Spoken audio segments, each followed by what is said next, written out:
আল্লাহ যখন কাউকে ভালোবাসে তখন তার শরীরে 4টি নিশানা পাওয়া যায়, অর্থাৎ 4টি আলামত যদি আপনার শরীরে থাকে মনে করবেন আল্লাহ আপনাকে ভালোবাসে।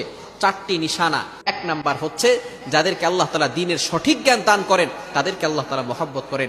নাম্বার 2, দ্বিতীয় নাম্বার হচ্ছে যারা বেশি বিপদে পড়ে আল্লাহ তাআলা তাদেরকে মহব্বত করেন। যার শরীরে দেখবেন একের পর এক বিপদ আসতেছে, অসুস্থতা আসতেছে, বারবার বিপদ, একের পর এক বিপদ, একটা বিপদ যাওয়ার পর পরে আরেকটা বিপদ আসতেছে, আপনি হতাশ হবেন না প্রিয় ভাই। আল্লাহ তাআলা আপনাকে ভালোবাসেন। এই কোটি কোটি মানুষের ভিতরে আল্লাহ তাআলা আপনার প্রতি ফোকাস করেছেন, আল্লাহ তাআলা আপনাকে ভালোবেসেছেন বিধায় আল্লাহ পাক রব্বুল আলামিন আপনাকে বিপদ দিয়েছেন। মনে রাখবেন নবীদেরকে আল্লাহ তাআলা বিপদ দিয়েছেন।